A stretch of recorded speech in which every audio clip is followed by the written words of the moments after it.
Sveiki! Šįkart ūkininkas iš Trakų pasakos apie visą grikių teigiamą naudą. Rūdiškių gimnazijos moksleiviai pasidalins žiniomis apie atsinaujinančią energetiką. Taip pat keliausime į Alytų, kur nagrinėsime šildymo biokurų galimybės. Bet pradžioje didžiausia šių dienų aktualija – pajudėjusi daugiabučių renovacija. Aplinkos ministerija iš visų 60 savivaldybių sulaukė paraiškų. Iš viso tai būtų pasiūlymai renovuoti per 2100 daugiabučių gyvenamųjų namų. Kadangi pagal turimus pinigus planuojama pirmuoju etapu renovuoti tik 500 namų, tai prasidės žūtbūtinė konkurencija. Gal buvo savivaldybių, kurios nenori ar delsia? Negalėčiau išskirti, žinokit, nei vienos savivaldybės. Visos 60 savivaldybių rodo suinteresuotumą, rodo susidomėjimą ir tikrai labai džiaugiuosi, kada skambina. Kiekvieną dieną nėra tokios dienos, kad nepaskambintų kažkas iš kurio tai regiono, rajono ir nepaklaustų, kaip reikia padaryti geriau, ar reikia jums parašų. Ir labai džiaugiuosi, kad iš tikrųjų savivaldybės labai aktyviai įsijungia ir dabar jau turiu sąrašą berods jau 20 vietų, kur vyksta susitikimai su gyventojais. Ir žmonės tikrai labai suinteresuoti, girdėjau, kad vakar buvo konkrečiai Šiauliuose, tai lūžo salė. Buvo šitiek daug žmonių ir Valius Serbenta, laikinai paskirtas direktorius, dalyvavo šitame pasitarime. Tai tikrai susidomėjimas ir suinteresuotumas tiek savivaldybių, tiek žmonių yra. Tai manau, kad jeigu ir toliau mes išlaikysime tokį aktyvumą, tokį norą, tai šitas procesas, tikiu, pajudės. Pirmiausias, kaip aš ir savivaldybėms sakiau, atrankos kriterijus tai yra gyventojų sutarimas. Tai jeigu iš tikrųjų yra žmonių, kurie kategoriškai prieš ir tikrai nenori renovuotis, negali būti prievartos, vis tiek turi būti ir apsisprendimas. Tai aš ir prašiau, pasitarkit su žmonėm, pristatykit programą, mes tikrai siūlom labai gerą modelį, aš taip tikiu, kad gerą modelį, tai jeigu nebus sutarimo, tai ir manau, kad nelabai ir pajudės tas procesas. Antras dalykas tai, kad būtų iš tikrųjų, nebūtų reikalavimų kultūros, kad tai nebūtų kultūros paveldo objektas, taip, kad nebūtų kažkokių specifinių reikalavimų, architektūrinių reikalavimų, kurie galėtų sustabdyti šitą procesą arba nepadaryti jį tokiu greitu, kaip mes norėtumėm. Atrodo, yra priimtas sprendimas, kad visi darbai ir paslaugos turi būti perkami per viešuosius pirkimus. Ar nepabrangs nuo to? Ir projektavimas, ir patys darbai. Iš tikrųjų, pirkimas turi būti labai skaidrus, labai viešas ir mes esame numatę, ūkio ministerija toje vietoje labai bendradarbiauja ir stengiasi per centrinę perkančią organizaciją pirkti visus pirkimus. Aš žinau, kad šitą sistemą tobulina, kad ten nebūtų uždaras ratas, uždaras sąrašas ten atrinktų įstaigų įmonių, kad jos galėtų pasipildyti pagal tam tikrus kvalifikacinius reikalavimus. Ir ten jau tai yra tokia vadinama atranka labai gera, nes ten įvertinama viskas ir ten jau apskundimo nebėra. Reiškia, per mėnesį laiko gali būti nuperkami darbai ir nuperkama paslauga. O kaina bet kuriuo atveju ir konkuruos. Kuo daugiau bus paslaugos teikėjų, kokybiškų paslaugos teikėjų, tuo bus mažesnė kaina. Aplinkos viceministrė Daiva Matonienė dar matysite laidos pabaigoje, kur ji išvardins konkrečius statybinius techninius darbus, kurie yra būtini renovacijai. Ir taip pat ji sutiko būti ta laimingąja ranka, kuri ištrauks mūsų laidos viktorinos, vykusios paskutiniuosius 3 mėnesius didžiojo prizo ekologiško šaldytuvo laimėtoje. O dabar keliaukime į Alytų. 2012 m. gegužės mėnesį alytiškiai paleido pirmąjį biokuro katilą ir šiluma atpigo. Štai galima palyginti. 2012 m. vasario mėnesį kilovatvalandės kaina buvo 34 ir 200 cento, o 2013 m. vasarį 30 ir 44 cento. Ar žino apie tai miesto gyventojai ir ar tuo patenkinti? Manau, kad jie tikrai turėtų būti patenkinti ir yra patenkinti, nes biokuro dėka žymiai sumažėjo kaina. Taip, kad kiekvienas nori, jokiuosi parduodantis nori mokėti brangiau, o gaunantis paslaugą visą laiką nori mokėti pigiau ir kadangi moka pigiau, tai aišku, jie patenkinti. 3 cento sumažėjo kaina, tai yra pakankamai daug. Iš kur alytiškiai pasiėmė biokuro idėją? Mes čia tam ir skirti, kad pas mus gimtų idėjos. Bet be abejo, nėra malonu, kada šiluminės energijos kaina yra viena didžiausių Respublikoje. Tai aišku ir mums kaip šilumininkai, o tuo labiau ir miesto valdžiai patiems gyventojams. Taigi mes iškėlėm idėją ir pritarė miesto valdžia ir tokį bendrom pajėgom ir gimė šitas projektas ir buvo įgyvendintas. Jeigu kalbėti dar toliau apie mūsų panaudojimo biokurą, tai mūsų mintyse dar yra ir atliekam skaičiavimus, gilinamės, ar galima dar Alytuje panaudoti daugiau biokuro. Tai iš tikrųjų taip ir mes manom, kad dabartinės vyriausybės vėlgi politika šitų klausimų, manyčiau, yra teigiama. Ir jeigu europinė parama būtų, tai manyčiau, kad Alytui dar būtų galima pastatyti tarp 15-20 MW dar vieną jėgainę. Aišku, tikriausiai be elektros gamybos, tik tais šilumos gamybos. Tai dar vienas tokis žingsnis būtų galima žengti. Kokią naudą galbūt vis tik tais teikia biokuro kūrenimas, nežiūrint į tai, kad tai jau yra vietinis kuras, reiškia, mums nereikia atitinkamai įsivežti, kadangi vasarą mes pilnai miesto šilumos poreikius tenkiname tik su biokuru, kūrendami biokurą, o žiemą jo dalis sudaro daugiau kaip 20%, reiškia. O jeigu šiaip jau bendrai paėmusi, tai mes metų bėgyje, reiškia, apie 40, daugiau kaip 40% sumažinam dujų vartojimą, atitinkamai taršą mažinam. Centrinėme valdymo pulte savotiškas muziejus. Energetikai sustatę šiuolaikinę kompiuterinę įrangą tyčia paliko gremėzdiškus 7-ąjį dešimtmetį, menančius valdymo ir reguliavimo prietaisus.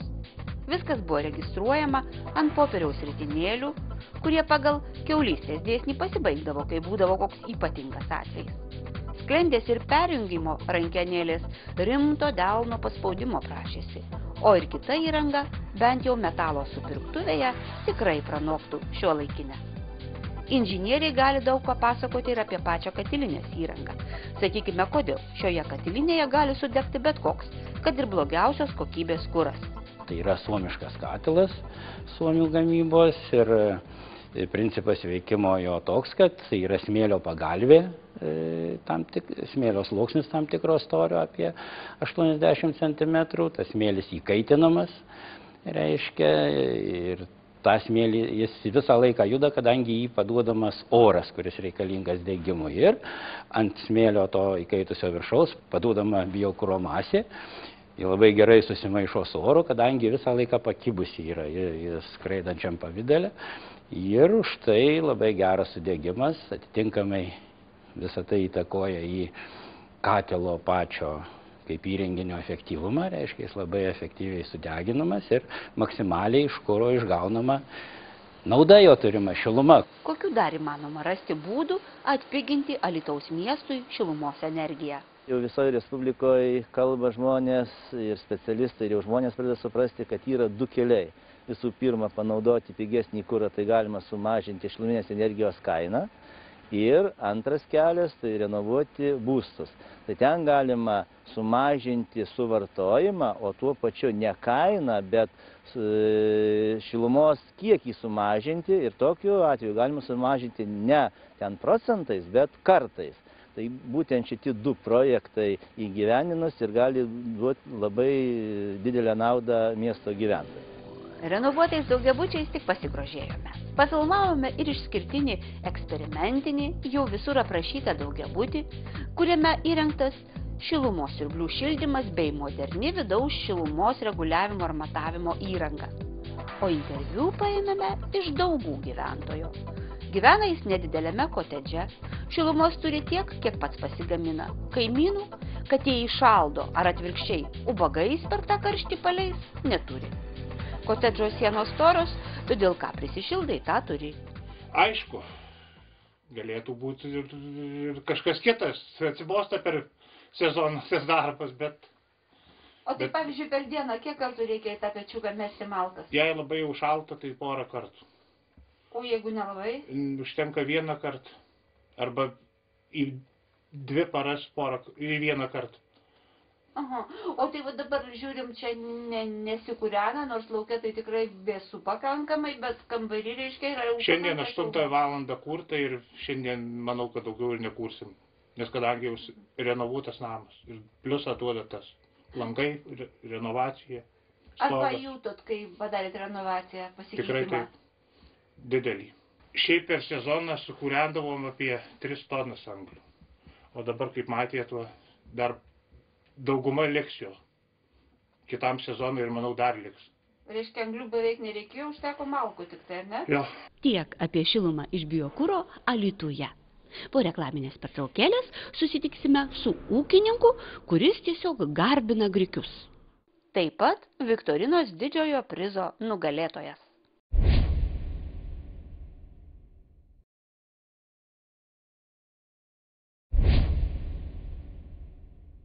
Trakų rajono Rūdiškių gimnazijos moksleiviai savo žiniomis apie atsinaujinančią energetiką pranoksta net didmiesčių gimnazistus. Taip pat čia Trakuose gyvena ūkininkas, kuris tiesiog dievina grikius. Nu, atėjai, chodь. O. Šie paršeliai prieš skerdimą visą mėnesį bus maitinami grikiais. Tai ekologiško ūkio esančių Trako rajone Rūdiškėse šeimininkų išradimas. Tokia dieta taikoma tik todėl, kad kiauliena būtų ypatingai minkšta. Tačiau grikiai čia auginami tikrai ne gyvuliams. Jie skirti vaišėms. Sertifikuoti ūkininkų kepiniai, kurių receptai žinomi tik jiems vieniems, iš grikių miltų jau pabuvojo ne ant vieno, net Seimo nario bei užsieniečio stalo. Ūkyje grikiais apsodinama iki 15 hektarų žemės ir tai tikrai nėra pelningas užsiėmimas. Grikius užauginti reikia nemažai žinių ir supratimo. Grikių iš hektarų nelabai pas mūsų žemėse, nelabai taip galima daug prikulti. Nu kažkur tai, jeigu geras metas, geros sąlygos, tai tona 200, tona 300, bet būna, kad ir 600, ir 800. Čia priklauso labai nuo to, kada jos ten labai sunku atspėti, kada jos pasėti. Už tai, kad jie siejami jau gegužio pabaigoje, beveik jau ten birželio pradžioj. Tai jau čia reikia atspėti, kada koks oras, kaip jos ten galima pasėti. Nu, matot, ekologiškas tai visus grūdus, kur auga, tai labai sudėtinga viskas. Bet kaip gerai išdirbi lauką, su gera technika, su akiečiams ten viskas, nu tada jau ne taip sunku, bet kai buvo grikės, pavyzdžiui, pradeda žydėti, tai būnavo tos viršutinės žydelės rovėm ir darom tos arbatėlius visus labai geros, mėgsta daug kas žmonės, kad jie sveikos labai arbatą iš grikių. Dar šiame ūkyje iš grikių lukštų kemšamos pagalvės ir čiužiniai. Įrodyta, jog ilsintis ant grikių mažiau kamuoja alergija, išvengiama stuburo negalavimų, o sunkiems ligoniams pragulų. Jinai tokia, nesigula, kaip čia, pavyzdžiui, čia jau taip kieta, o ant to grikių taip minkšta darosi. Panašiai kaip ir prasta pagalvė tokia, ta puchinė ar kokia ten, kaip jos pavadinti. Grikė turi tos lukštus viršutinės ir jie kaip gerai, reikia specialiai ar apdirbti, kur kruopus daro. Tai jie ten labai didelė temperatūra vandens ir viskas garo. Ir jie tada įsiskleidžia ir lieka tik viena ta lukštas. O grūdų nelieka. O šitus taip nepadarysit jau. Čia jau kitas grūdus. Dešimtmetį ekologiškai ūkininkaujantis rūdiškiečiai viską, ką deda ant savo stalo, pasigamina ir užsiaugina patys. Itin daug bendraujančių ir idėjomis su kitais ekologiškai ūkininkaujančiais žmonėmis besidalyjančių ūkininkų labiausiai pasiilgsta miestelio maisto prekio parduotuvės pardavėja. Čia Genrikas ir Stanislava užsuka labai retai. Ir donytę iš grikių kepam, ir pyragaičius kepam dažnai. Sakau, į parduotuvę mes išvis labai retai kada eina, net, kaip sako pardavėjas Rūdiškėse. Kodėl tu niekada neužeini į parduotuvę? Aš neturiu ką ten pirkti, kadangi pas mane savo vištos augina mėsai, taip per vasarą visą, tai žiemai užtenka, kiaulės auginam, trūšius auginam, taip kad duona ir net ruginė kepu duona, jeigu reikia, tik sakau, mes savo viską pačios darom. Vyras paruošia grikės, žinoma, tas paruošybas tai labai ilgas procesas, kadangi reikia labai išvalyti gerai, išdžiovinti, sumalti, sutvarkyti tos miltus, tai čia labai ilgas procesas. Ponios Stanislavos teigimu, tokių pyragų Lietuvoje daugiau niekas nekepa. Receptui tikrai virš 100 metų. Iš grikių miltų kepusi moters močiutė, po to mama, o dabar ir ji. Jeigu nežinos tos receptūros, neiškeps. Kadangi kaip buvo ūkininkų vieną kartą šventė, žmogus ten norėjo pardavinėjo ruginę duoną, jis sako, kiek mėginu duoną padaryti iš grikių, pas mane nieko neišeina. Pas mane išeina, bet čia yra paslaptis to, kad negaliu išduoti, kad tikrai čia išeina ir duonytė labai skani, kadangi aš kaip mūgės būna mūsų ūkininkų, tai dalyvauju pastoviai. Mes tokie žmonės, kad mes su vyru visą laiką visur, kur pakviesti ūkininkų šventės ar ką mūgės, mes visą laiką dalyvaujam. O, prašau. Jau 40 metų kartu per gyvenimą einantis Stanislava ir Genrikas yra pripažinti senojo kepimo amato puoselėtojais. Jų gaminiais iš grikių Lietuva neretai reprezentuojama užsienyje. Pyragų jau ragavo kroatai, slovėnai, slovakai, austrai, lenkai ir kiti europiečiai. Tikriausiai ragavo ir to paties miestelio Rūdiškių gimnazistai, kurie taip pat domisi, kaip sveikai maitintis, kaip tausoti aplinką. Yra ir tokių, kurie jau patys valdo ir žemės ūkio techniką. Tad į mokykloje surengtą seminarą apie tai, kuo kvėpuojame, kuo maitinamės, ką geriame ir iš kur visa tai atsiranda, susirinko pilna salė. Klausimų seminaro rengėjams taip pat netrūko. Kiek kariuomenės tankas išmeta anglies dvideginio, kodėl pasaulio galingieji neskiria ginklavimosi lėšų ekologinių problemų sprendimui, maistui ir panašiai. Išklausėt apie tai, kas yra taupimas, ar ne? Tai yra lemputės, tai yra elektros prietaisai jūsų namuose. Man tiesiog įdomu, kiek jūs manote iš čia esančių, kad bent kažkiek tai jūs prisidedate prie resursų taupimo? Pakelkite rankas. Tiesiog pakelkite rankas, kad manote, kad tikrai bent kažkiek tai. Va, yra dauguma. Kažkur tai 60%, 65%. Mes apie tai daug kalbame su vaikais ir tam yra įvairios integruojamosios programos, kurios yra integruojamas ugdymo procese per pamokas. Taip pat tokiais elementariais, tarkim, dalykais, tai yra prašome pasižiūrėti visą laiką išeinant iš tualeto arba klasėje, užsukti vandenį, kad jis nevarvėtų, taip pat išjungti elektros šviesą, jeigu jinai yra nereikalinga. Taip pat yra galimybė po renovacijos taupyti šildymą, pavyzdžiui, saulėtoje pusėje, ten, kur yra šilta, yra galimybė užsukti radiatorius, kad nebūtų šildomi, jeigu yra pakankamai šilumos nuo saulės energijos. Taip pat dalyvaujame įvairiose akcijose, švarinant savo aplinką. Taip pat mokykloje yra konteineriai skirti popieriui, kadangi vis dėlto mokykloje daugiausia yra suvartojama popieriaus. Taigi yra specialūs konteineriai, kur mokiniai meta popierių atskirai nuo kitų šiukšlių. Tokiu būdu jis patenka į perdirbimo įstaigą. Gal galit konkrečiai pasakyti, kiek sumažėjo šilumos suvartojimas po renovacijos kažkokius skaičius? Taip, aš galiu pasakyti, kad renovavus mokyklą šildymo sąnaudos sumažėjo maždaug 30%, kalbant kilovatvalandomis.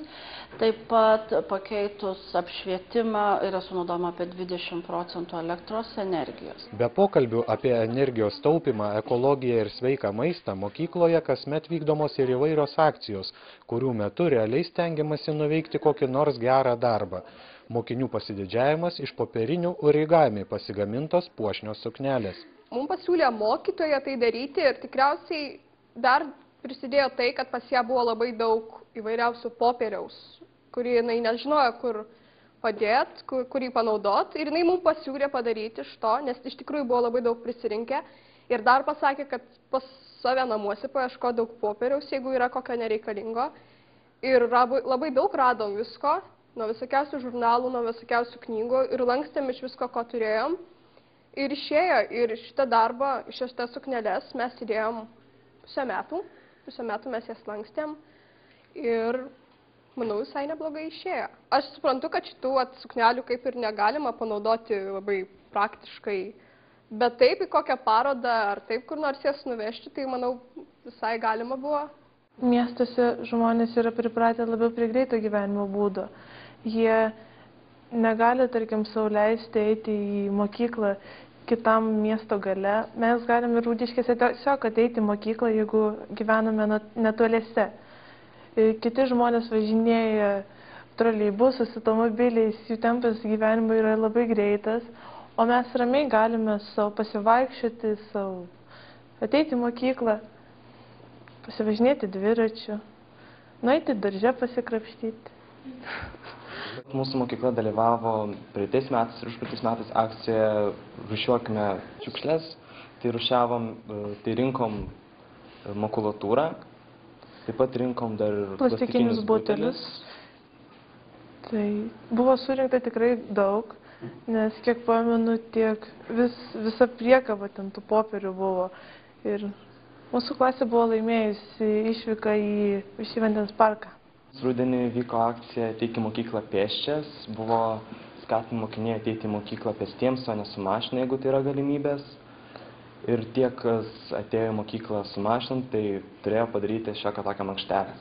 Rūdiškių gimnazistai žino tikrai daug, kaip pasiekti, jog mūsų supančios aplinkos turtų užtektų ir kitoms kartoms. Tikėtina, jog šiose apylinkėse tik daugės ekologinių ūkių, kuriuose bus dirbama taupiai naudojant atsinaujinančius energijos išteklius, o paslaptingi sveiko maitinimosi receptai keliaus iš kartos į kartą, panašiai kaip daroma Stanislavos ir Gendriko namuose.